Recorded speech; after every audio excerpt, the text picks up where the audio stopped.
Senin sore, 4 ketua umum partai koalisi pendukung Ganjar Pranowo menggelar pertemuan di kantor DPP PDIP, Menteng, Jakarta Pusat.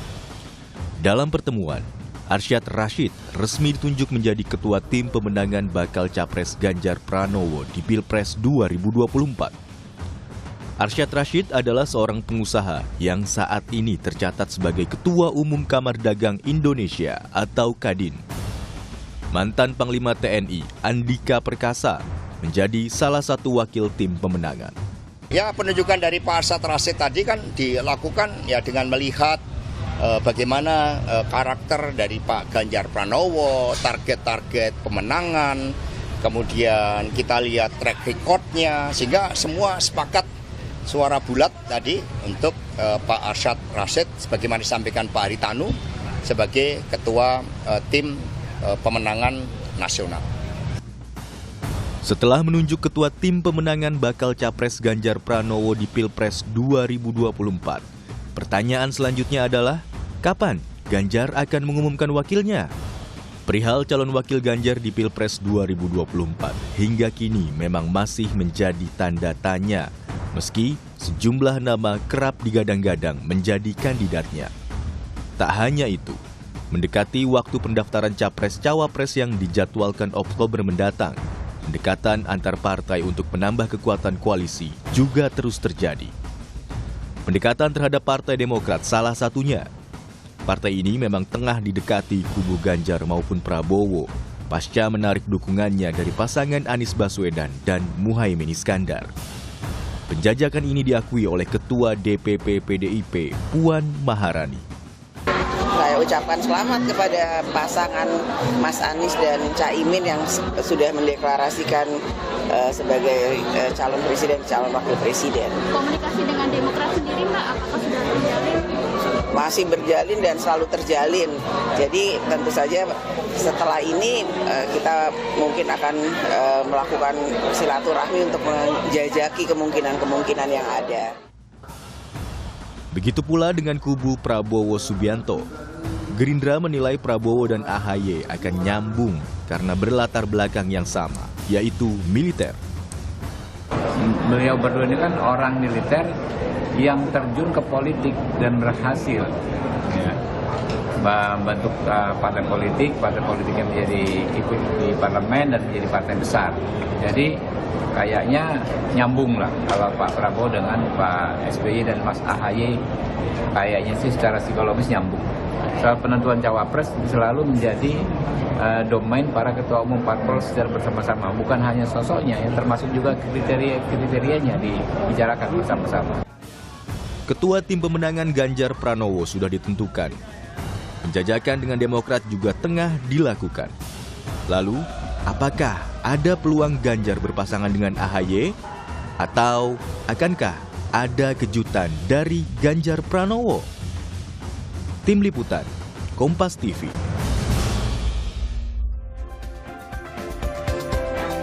Saudara, Partai Koalisi Pendukung Ganjar Pranowo resmi menunjuk Ketua Umum Kadin Arsyad Rashid menjadi Ketua Tim Pemenangan bakal Capres Ganjar Pranowo di Pilpres 2024. Tidak hanya itu, mantan Panglima TNI Andika Perkasa juga dipilih jadi salah satu wakil tim pemenangan. Apakah ini pertanda Ganjar Pranowo akan segera mengumumkan wakilnya di Pilpres tahun depan? Kita akan bahas soal ini termasuk dengan kemungkinan peta dukungan politik terkini. Ada sejumlah narasumber di pagi hari ini, ada Ketua DPP PDI Perjuangan Andreas Hugo Pareira dan juga ada Ketua DPP P3 Ahmad Baidowi serta ada pengamat politik sekaligus Direktur Eksekutif Parameter Politik Indonesia Adi Prayitno. Selamat pagi Bapak-Bapak. Pagi. Selamat pagi. Waalaikumsalam warahmatullahi wabarakatuh. Selamat pagi. Salam.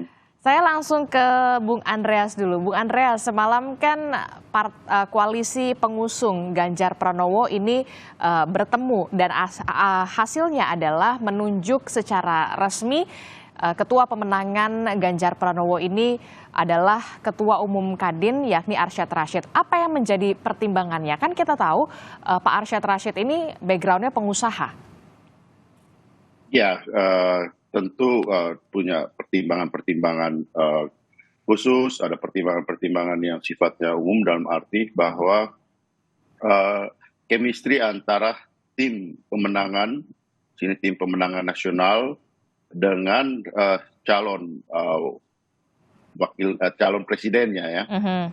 Dan kemudian ya tentu ke depan dengan calon wakil presiden, tentu artinya pasangan yang akan berkontestasi nanti yang didukung oleh partai-partai. Di sini kan ada teman-teman partai, ada P3, ada Perindo, ada Hanura yang sudah bersama-sama memutuskan untuk kerjasama mendukung Mas Ganjar sebagai calon presiden. Nah, kita mulai dengan memperkuat konsolidasi ini, memperkuat kerjasama yang dibangun untuk mendukung Mas Ganjar. Di sini tentu pembicaraan antara partai penting, juga nanti di dalam tim ini kan di sini di samping Pak Arsyad Rashid sebagai ketua, ada wakil ketua dari unsur Purnawirawan TNI, Polri, juga Parpol, terus kemudian tokoh masyarakat, ada relawan, juga para sekretaris dan wakil sekretaris dari tim pemenangan ini akan diputuskan secara bersama gitu. Nah, intinya adalah membangun suatu kerjasama yang solid, yang mempunyai chemistry yang kuat, sehingga dengan demikian ini menjadi titik awal untuk bagaimana bersama-sama gotong royong bersama-sama memenangkan Mas Ganjar, dan kemudian nanti calon wakil presidennya pasti akan diumumkan bersama di dalam kontestasi Pilpres 2024 ini. Nah, kita itu tidak dia. menghendaki kemudian ada yang datang, ada yang pergi, dan ya itulah pola yang kita bangun melalui kerjasama dengan chemistry yang kuat. Oke, chemistry yang kuat, konsolidasi yang kemudian diperkuat, bahkan sudah ada diperkuat oleh ketua tim pemenangannya sudah ada Pak Arsyad Rashid, wakilnya sudah ada Pak Andika Perkasa. Nah, berbicara tadi saya sudah mau menanyakan nih, ketua tim pemenangannya sudah dipilih nih, lalu biasanya sudah mulai dekat nih pengumuman wakil dari Pak Ganjar. Ya pasti akan dalam waktu ke depan, kita masih punya bulan September ini, kita masih punya setengah bulan, ya setengah lebih lah bulan Oktober, dan ada waktu yang cukup untuk kemudian memutuskan sampai dengan ya pada saat terakhir kita mengajukan nama itu ke KPU. Di sini tentu kembali lagi kita lihat momentum mana yang paling tepat. Tapi yang paling penting adalah ya membangun soliditas kerjasama ini sehingga ini menjadi suatu kekuatan bersama untuk ya memenangkan. Kita juga menamakan ini tim pemenangan nasional gitu. Sehingga jangkauannya juga adalah jangkauan tentu harus menasional gitu. Dalam arti bahwa tim pemenangan ini harus adalah representasi dari Indonesia sebagai sebagai bangsa. Gitu. Oke, tadi Bung Andreas mengatakan ini tunggu momennya dulu, ada yang datang, ada yang pergi. Memang ada yang mau datang, Bung Andreas? Ya kita kan di sini terbuka gitu, terbuka untuk berdialog, berdiskusi dengan mereka yang mempunyai pandangan yang sama dengan teman-teman dengan tim pemenangan ini, dengan partai-partai yang sudah memberikan dukungan pada Mas Ganjar. Nah, sehingga dengan demikian ya kebersamaan itu yang akan menentukan gerak langkah untuk menuju kemenangan itu gitu. Kita tahu bahwa banyak ya kelompok-kelompok baik itu partai politik, juga kelompok-kelompok masyarakat, relawan yang hari-hari ini ya menunggu positioning daripada ya kontestasi yang akan ikut di dalam kontestasi Pilpres 2024. Dan banyak kami juga ya mendapat ya respon dari kawan-kawan, dan kita lihatlah nanti ke depan. Oke, kita lihat nanti ke depan apakah kemudian akan ada new member. Kan kita juga lihat nih di sebelah sana Spotlight, kemudian Partai Demokrat mengatakan sudah move on. Apakah juga sudah membuka pintu terbuka kepada Partai Demokrat untuk ayo kemudian ikut ke koalisi kami? Ya, dengan teman-teman Demokrat kan sebelum-sebelumnya juga kita selalu punya komunikasi, baik itu secara formal atau ya juga pertemuan yang terbuka di ruang publik seperti apa yang sudah kita saksikan, bagaimana Mbak Puan bertemu dengan Mas Ahaye, kemudian diskusi-diskusi itu di antara teman-teman ya partai yang di DPR maupun di luar itu. Nah, sehingga sebenarnya hubungan antar partai ini sangat sangat cair dan terbuka.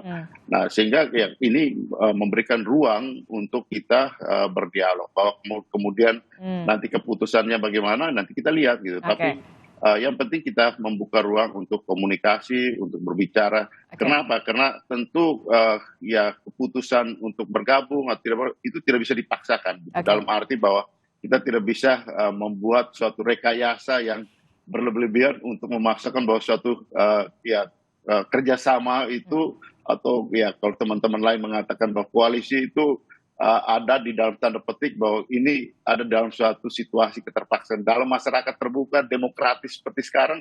Nah, itu akan menjadi bumerang sendiri untuk demokrasi itu. Jadi jangan sampai kawin paksa begitu ya, Bung Andreas ya. Betul, saya kawin paksa pasti tidak akan langgeng. Saya langsung ke Pak Ahmad Baidowi. Pak Ahmad Baidowi, ini gimana nih? Terbuka, PDI Perjuangan terbuka membuka ruang diskusi bagi partai politik mana saja. Kalau seandainya ini Partai Demokrat kemudian ikut bergabung, seperti apa? Approve kah? Ya bergabung aja, ya kita terbuka kan dengan masuknya partai politik. Tapi itu tadi, karena kita kerjasama politik dengan PDI Perjuangan didasarkan pada kesamaan visi dan juga ada kebutuhan bersama, ya tinggal datang aja baik-baik kalau memang mau bergabung. Toh komunikasi juga berjalan dengan lancar. Dengan teman-teman Partai Demokrat, khususnya kami di fraksi di DPR ya sering berkomunikasi. Tapi sekali lagi itu haknya Partai Demokrat mau bergabung dengan koalisinya yang mendukung Pak Ganjar atau bergabung dengan yang sebelah atau kembali lagi ke yang lama, yaitu semua hanya Partai Demokrat gitu. Kita nggak pernah memaksa gitu.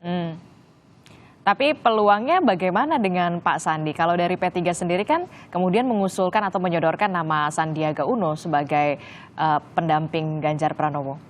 Ya itu tadi saya katakan bahwa ya kalau mau bergabung aja tanpa mengajukan syarat di awal. Sama seperti kami bergabung dengan PDI Perjuangan tanpa syarat, tapi kemudian oleh teman-teman PDI khususnya Bu Mega dan disampaikan oleh Mbak Puan, P3 punya hak untuk mengusulkan, punya peluang, punya hak untuk mengusulkan. Ya kita usulkan dan sampai sekarang P3 nggak pernah maksa-maksa gitu kan. Meskipun juga belum ada keputusan, terus tidak lantas kemudian P3 langsung ngambek gitu kan. Terus, kan yakin nggak ngambek nanti? Nggak khawatir.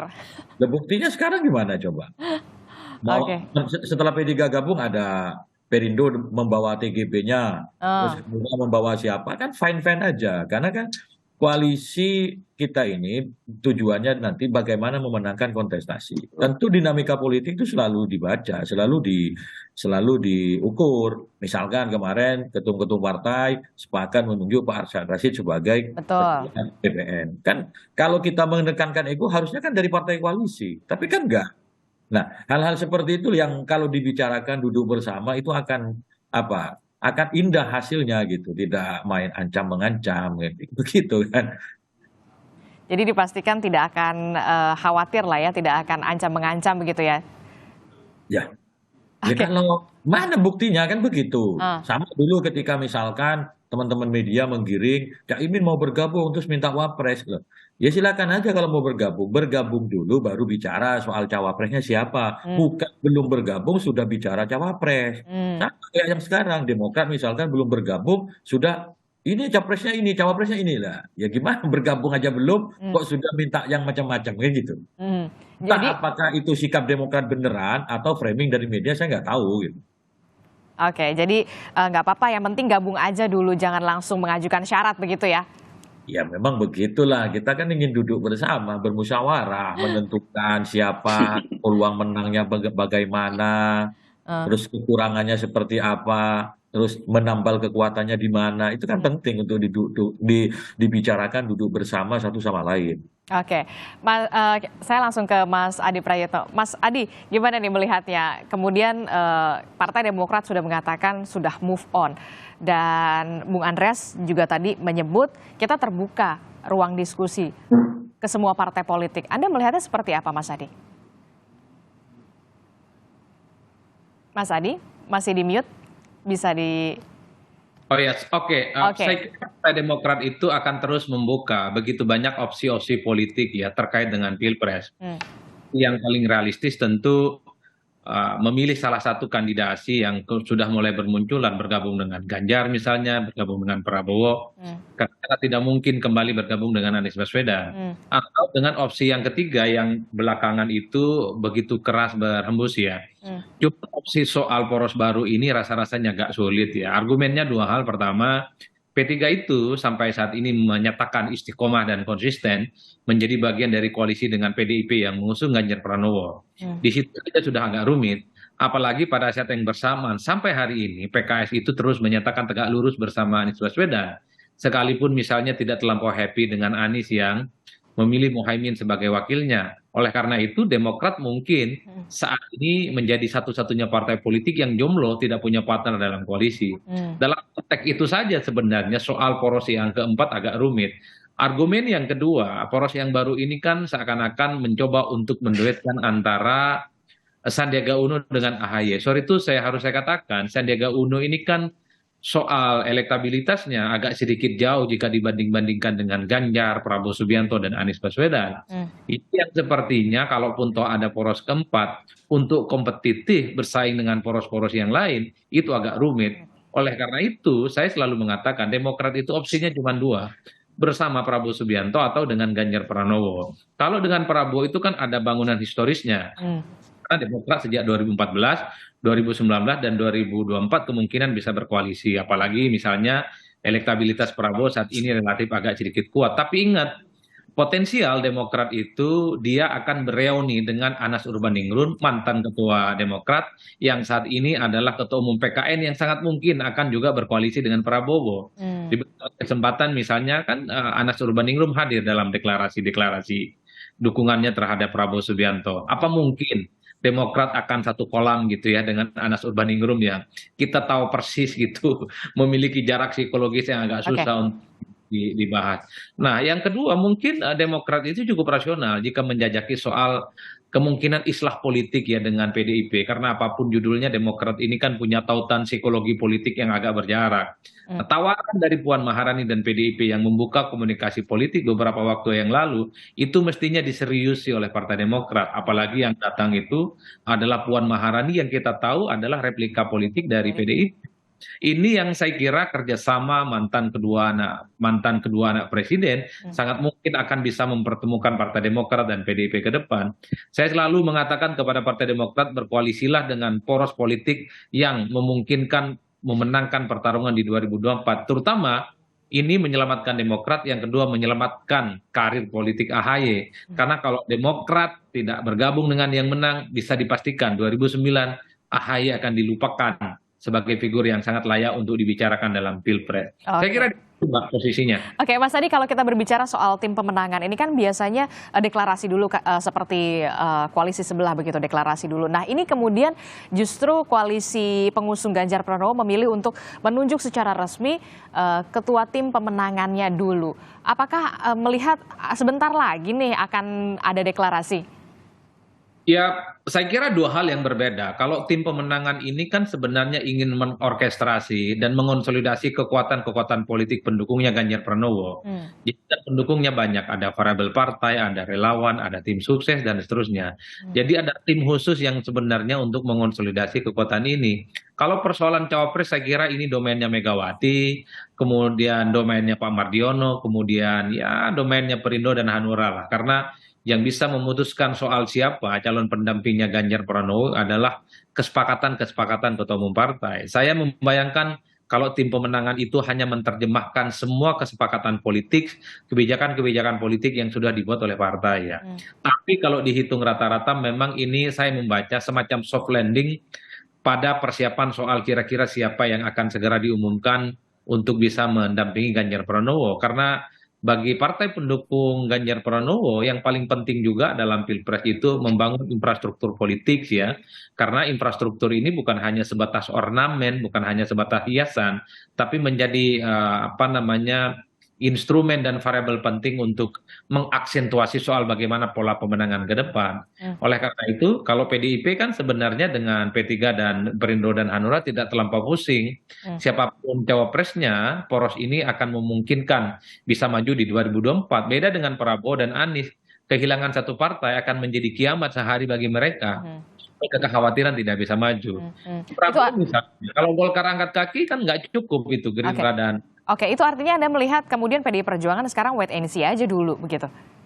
Ya saya termasuk orang yang meyakini bahwa PDIP mainnya di last minute ya, karena soal siapa cawapresnya kan menu-menu politiknya banyak dan tidak terlampau misalnya didesak oleh kepentingan segera untuk mengumumkan. Satu sisi elektabilitas Ganjar itu rebound selama 1-2 bulan ini karena momentum politiknya sudah mulai positif. Yang kedua, cawapresnya kan banyak yang ngantri sebenarnya. Ada 7, ada 5 yang saya kira memiliki nama-nama besar. Di situ ada PMD, ada Sandiaga Uno, ada Andika Perkasa gitu ya, dan seterusnya dan seterusnya. Jadi kalau persoalan cawapres sebenarnya teman-teman PDIP, kemudian P3 dan partai pengusung Ganjar sedang melakukan beauty contest. Kira-kira siapa yang menurut mereka disepakati yang akhirnya akan menjadi pendampingnya Pak Ganjar Pranowo. Orangnya ada, tinggal ditunjuk siapa namanya. Kan itu saja. Oke, benar Bung Andreas. Lagi beauty contest nih, PDI Perjuangan. Kan dari kemarin juga kita lihat kan artinya suara dari masyarakat, dari berbagai macam kelompok yang memberikan nominasi-nominasi nama untuk calon wakil presiden. Saya kira proses itu bagus, indah gitu, dalam arti bahwa inilah ruang demokrasi yang masuk di dalam ruang partai politik yang akan mengusung gitu.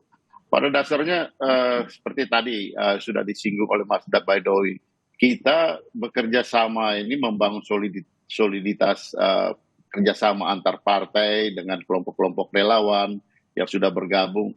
Prinsipnya adalah untuk memenangkan kontestasi Pilpres 2024 ini gitu.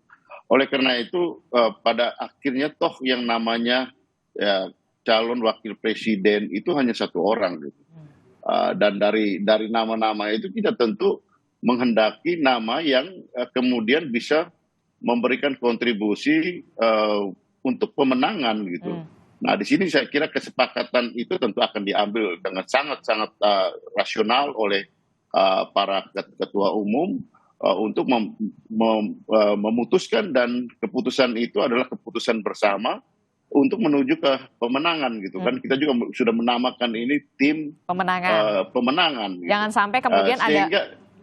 sampai kemudian sehingga fokusnya adalah pemenangan gitu. Jangan sampai ketika kemudian ada pengumuman bakal calon wakil presiden, ada partai politik di dalamnya yang kemudian mundur teratur begitu ya Bung Andreas ya. Solid dulu pastinya. Iya itu tadi kembali juga apa yang disampaikan oleh Mas Adi tadi gitu. Di sini yang kita lakukan adalah para ketua umum ini kan berbicara untuk membangun infrastruktur. Dengan infrastruktur yang kuat, infrastruktur pemenangan yang kuat ini siapa yang ada di atas itu akan menjadi akselerasi di atas infrastruktur yang kuat ini kita berjalan untuk memenangkan pasangan ini gitu. Jadi landasan-landasan itu harus diperkuat dulu gitu. Oke, soliditas di akarnya dulu harus diperkuat dulu ya. Harus satu sama suara dulu ya. Begitu ya Bung Andreas. Lalu bagaimana? Dan itu dilihat oleh masyarakat gitu, dilihat oleh publik bahwa bagaimana pola yang dibangun oleh partai-partai yang mendukung Mas Ganjar ini gitu. Di sini kan kelihatan bagaimana bagaimana model kerjasama yang dibangun. Dan itu merupakan garansi integritas, soliditas yang dibangun oleh partai-partai ini. Gitu. Oke, lalu pertanyaan selanjutnya, bagaimana dengan peluang dari Sandiaga Uno dan juga AHY untuk menjadi bakal calon wakil presiden ya, mendampingi Ganjar Pranowo? Kita akan bahas usai jeda, tetaplah bersama kami di Sapa Indonesia Pagi. Sapa Indonesia Pagi masih bersama Anda dan melanjutkan dialog kita di pagi hari ini. Sudah ada Mas Adi Prayitno, Bung Andreas, dan juga ada Mas Ahmad Baidowi. Saya langsung ke Mas Adi. Mas Adi, bagaimana kemudian Anda melihat peluang AHY Sandiaga Uno? Tapi juga kita tidak lupa, di media sosial ini ada nama yang kemudian digadang-gadang juga nih, diojok-ojokin gitu ya. Istilahnya ada Pak Ridwan Kamil. Anda melihatnya bagaimana? Ya, saya pertama menggunakan variabel statistik ya. Kalau kita bicara tentang angka-angka, maka nama seperti Ridwan Kamil, Sandiaga Uno, dan AHY memang masuk ya. Karena memang tiga orang ini selalu memenuhi spotlight soal cawapres potensial dan cawapres favorit. Per hari ini misalnya elektabilitas Sandi itu kan kuat. Kemudian disusul oleh Ridwan Kamil juga kuat dan AHY ya. Itu angka statistik. Tapi kita jangan lupa harus bicara tentang hal yang sifatnya politik. Kalau bicara yang sangat politis, maka Ridwan Kamil agak sulit dan AHY karena kedua partai ini kan tidak menjadi bagian dari koalisinya Ganjar Pranowo. Apapun judulnya, Golkar hari ini adalah partai politik yang bersama dengan Prabowo Subianto yang juga mengupayakan supaya Erlangga Hartarto terus dipinang sebagai pendampingnya. AHY secara politik saat ini sedang jomblo, tidak punya poros politik yang menurut saya bukan hanya tidak elok dan sangat tidak mungkin untuk disorongkan untuk bisa mendampingi Ganjar Pranowo. Satu-satunya yang agak sedikit rasional adalah Sandiaga Uno, mengingat Sandi itu saat ini adalah Bapilu P3 yang kemudian saya kira penetrasi politiknya sejak awal sudah lama dengan PDIP mengusung Ganjar. Apalagi misalnya Sandi ini punya elektabilitas yang saya kira memang kalau kita membaca angka-angka statistik, kalau disimulasikan Ganjar Sandi, relatif cukup kuat dan kompetitif ya jika dihadap-hadapkan dengan calon-calon yang lain. Jadi kalau dihitung rata-rata ya tentu Sandilah yang agak rasional dari segi elektabilitas, dari segi politik ya. Tapi satu hal, persoalan pendamping Ganjar ini kan melampaui itu semua. Yang bisa menentukan segala-galanya adalah Megawati Soekarno Putri tentu berkonsultasi dengan partai-partai pengusungnya, dengan Pak Mardiono, dengan Pak Oso, dan Pak Haritano. Kan itu yang kemudian bisa menentukan siapa secara definitif yang akan berdampingan dengan Ganjar didaftarkan ke KPU, bukan yang lainnya. Saya kira di situ poin saya. Oke, Mas Baidowi, yang paling rasional saat ini adalah Mas Sandi. Kalau Mas Baidowi sendiri seperti apa menanggapinya? Harapan kami sebagai partai politik, ya ada kader partai yang bisa berangkat sebagai calon wakil presiden mendampingi Pak Ganjar sebagaimana keputusan Rapimnas 6 P3. Namun sekali lagi posisi P3 kan hanya mengusulkan, penentuan keputusannya itu kan dirembuk bersama. Kemarin yang dirembuk adalah terkait dengan tim pemenangan nasional, belum bicara terkait dengan figur siapa. Yang baru dibicarakan mungkin hanya kriteria-kriteria. Kalau kriteria kan sudah lama dibicarakan, tetapi kriteria Mas Sandi masuk nggak sih kira-kira?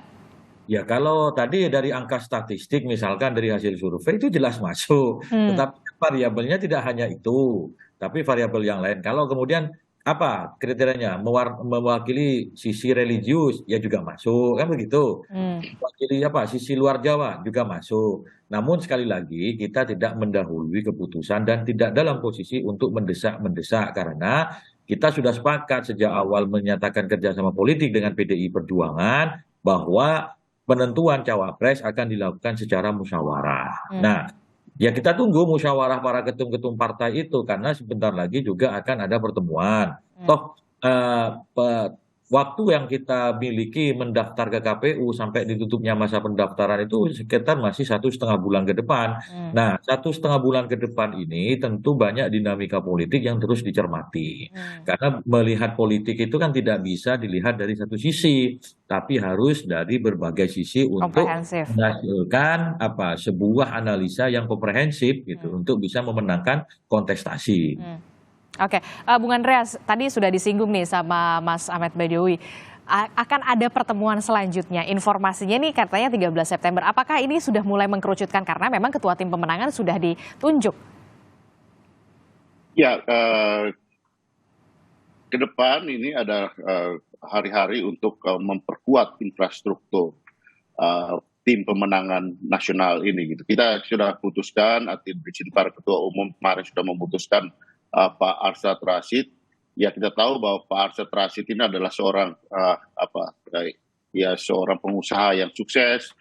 Beliau juga adalah seorang orang muda yang mempunyai background baik, sangat cemerlang dalam dunia usaha dan ini akan menjadi kombinasi yang bagus dengan Mas Ganjar ke depan untuk memenangkan. Nah, setelah ini tentu harus membentuk tim pemenangan nasional secara lengkap gitu. Dan rapat-rapat selanjutnya yang kami peroleh dari informasi dari ya Pak Sekjen bahwa untuk memperkuat tim pemenangan nasional ini, karena sekarang kan sudah ada ya ada nama-nama, ada dari unsur-unsur, dan unsur-unsur ini adalah merupakan representasi dari ya unsur profesional, unsur masyarakat, civil society, ada unsur tokoh-tokoh, tentu tokoh-tokoh agama,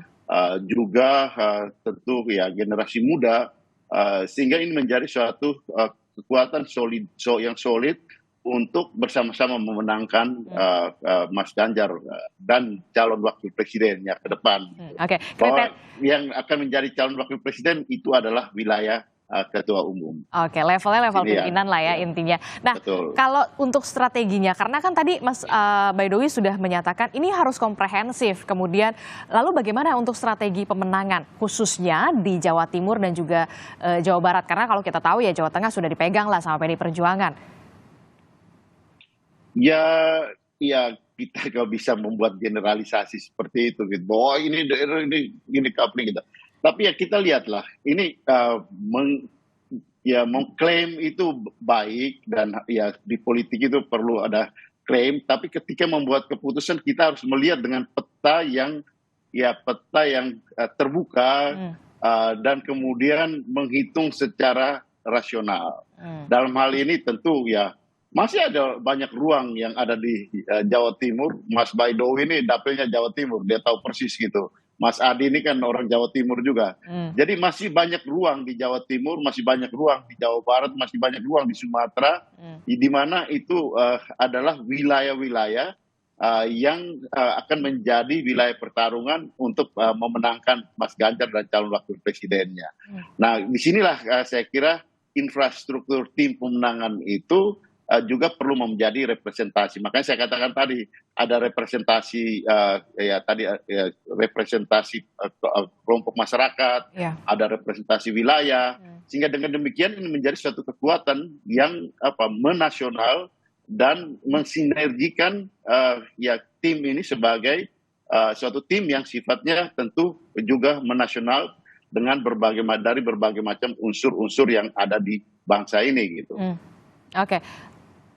Lalu bagaimana kemudian Mas, kan kita udah tahu Bung Andreas kalau sebelah nih udah ada nih Caimin. Kalau dari koalisi pengusung Ganjar Pranowo sendiri sudah ada nama tokoh nggak nih untuk strategi pemenangan di Jawa Timur?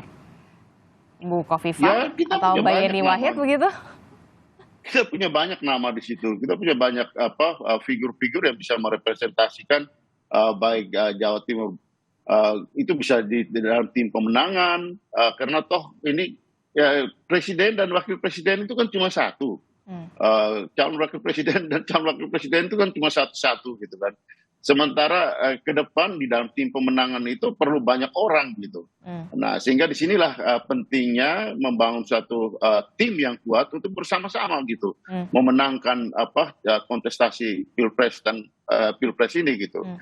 Sehingga di sini tim pemenangan ini menjadi tentu suatu faktor yang penting. Dan di sini kita sudah punya komandannya, yaitu Pak Arsyad Rashid, yang kita tahu punya background yang bagus. Beliau adalah seorang, itu tadi saya bilang, seorang pengusaha yang sukses, yang mempunyai wawasan ekonomi yang luas, terbuka, dan tentu nasional. Beliau adalah seorang ketua Kadin, dan ketua Kadin tentu mempunyai wawasan baik nasional maupun internasional dalam hal bidang ekonomi, khususnya bidang bisnis atau perdagangan. Dan ini penting untuk kita lihat bagaimana dengan visi, dengan apa yang sudah dilakukan oleh Pak Jokowi yang selama ini, kita lihat bagaimana fokus pembangunan dalam bidang infrastruktur, bagaimana pembangunan sumber daya manusia yang membutuhkan daya jangkau baik nasional maupun internasional. Dan di sini orang seperti Pak Rashid ini adalah orang yang tepat. untuk menerjemahkan apa yang dipikirkan oleh baik Pak Jokowi termasuk maupun juga, nanti kemudian oleh Mas Ganjar. Termasuk juga hitung-hitungan bagaimana strategi untuk wilayah Jawa Timur pastinya. Nah, Mas Adi ada yang ingin disampaikan sepertinya nih untuk wilayah pemenangan Jawa Timur seharusnya sosoknya seperti apa yang memenuhi kriteria? Ya, saya kira memang teori dari sebuah kemenangan dalam Pilpres itu kan dua, mempertebal basis dukungan politik dan mengurangi jarak kekurangan. Kalau kita membaca angka-angka statistik di Jawa Timur, ini kan Ganjar Pranowo kuat secara signifikan. Satu-satunya cara di Jawa Timur itu adalah menebalkan kemenangan dari yang lainnya. Sambil yang kedua tadi mengurangi disparitas atau jarak kekalahan di tempat yang lain. Misalnya Ganjar itu masih belum kompetitif di Jakarta, misalnya di Banten, dan kemudian ada Jawa Barat. Nah, itu salah satu kunci bagaimana memenangkan pertarungan ini umum. Kalau misalnya saat ini Ganjar kalahnya sampai 10% di Jawa Barat misalnya, di Jakarta dan Banten, bagaimana mungkin misalnya ke depan bagaimanapun caranya ada upaya-upaya supaya kalahnya itu tidak sampai 10%, tapi bisa dikurangi jadi 2% atau 3%. Nggak harus menang, tapi minimal sisanya nggak terlampau signifikan. Masih ada waktu yang saya kira terpaut, kurang lebih 7 bulan untuk melakukan kerja-kerja politik, apalagi per hari ini misalnya Ganjar Pranowo dan gubernur-gubernur lain di seluruh Indonesia akan mengakhiri jabatan politiknya yang saya kira lebih memungkinkan untuk melakukan akselerasi dan kerja-kerja politik. Ganjar itu kan popularitasnya baru 85%. Bisa dibayangkan kalau popularitas Ganjar itu sampai mentok seperti Prabowo, sangat mungkin ya elektabilitasnya ada kesempatan untuk naik. Kalau popularitas Ganjar misalnya sudah hampir 100% seperti Anies Baswedan, bukan tidak mungkin harapan untuk terus menambah elektabilitasnya itu akan terus terjadi ya. Saya kira di situ sih sebenarnya kalau strategi dalam bagaimana memenangkan pertarungan politik yang saya teliti dan saya amati dari berbagai pertarungan politik. Jokowi misalnya 2014 itu kan kalah signifikan di Jawa Barat. Tapi di 2019 itu kekalahannya dikurangi. Kemudian 2014 dan 2019 di Banten misalnya, itu selisihnya juga dikurangi. Dulu Banten itu total anti Jokowi. 2019 Jokowi itu jarak kekalahannya semakin menipis. Ini katanya cara-cara lumrah yang bisa dilakukan untuk memenangkan pertarungan, Mbak. Saya kira di situ poinnya. Mas Capres itu adalah kunci juga. Karena menambah kekuatan politik elektoral. P3 sendiri bagaimana, Mas Ahmad Baidowi? Bagaimana kemudian strategi P3 sendiri untuk mengerek elektabilitas Ganjar Pranowo khususnya di wilayah Jawa Timur, Jawa Barat?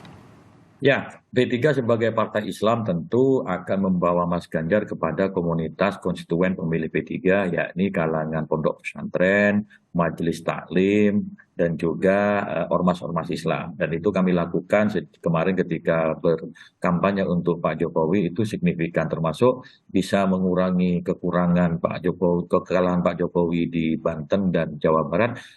Itu yang kami lakukan. Khusus Jawa Timur, dari berbagai angka survei, Mas Ganjar itu sudah unggul. Tinggal bagaimana kita menambah keunggulan tersebut. Terus apakah harus tokohnya di Jawa Timur? Ya tidak harus seperti itu cara menghitungnya, karena Pilpres itu bukan hanya provinsi di Jawa Timur. Pilpres itu digelar di 38 provinsi di Indonesia. Banyak cara untuk menambal kemenangan Pak Ganjar di Jawa Timur. Misalkan kami dengan caleg-caleg yang ada di PDI, lalu digabungkan PDI dengan P3 di Jawa Timur, itu luar biasa. Saya misalkan punya kekuatan di Madura, terus di situ ada juga Ketua Banggar Pak Said Abdullah. Ya, tentu mesin-mesin politik partai dan mesin-mesin caleg diarahkan untuk bisa memenangkan Pak Ganjar Pranowo, untuk menebalkan kemenangan Pak Ganjar Pranowo, semisal calon wapresnya tidak berasal dari Jawa Timur. Kalau cawapresnya dari Jawa Timur, ya dorongannya akan lebih mudah. Tapi sekali lagi kami katakan bahwa Pilpres ini tidak hanya satu provinsi. Pilpres ini dilakukan di 38 provinsi. Itu saja. Kita nantikan bagaimana kemudian tanggal 13 September infonya ada pertemuan nih. Apakah nanti ada pengumuman yang menarik dari PDI Perjuangan selain bagaimana pembentukan tim pemenangan yang kemudian komprehensif. Terima kasih Ketua DPP PDI Perjuangan Andreas Hugo Parera, dan juga ada Ketua Umum atau Ketua DPP P3 Ahmad Baidowi, dan juga pengamat politik sekaligus Direktur Eksekutif Parameter Politik Indonesia Mas Adi Prayitno telah bergabung bersama kami di Sapa Indonesia Pagi. Sehat-sehat selalu. Kita jumpa lagi nanti di kesempatan yang lain.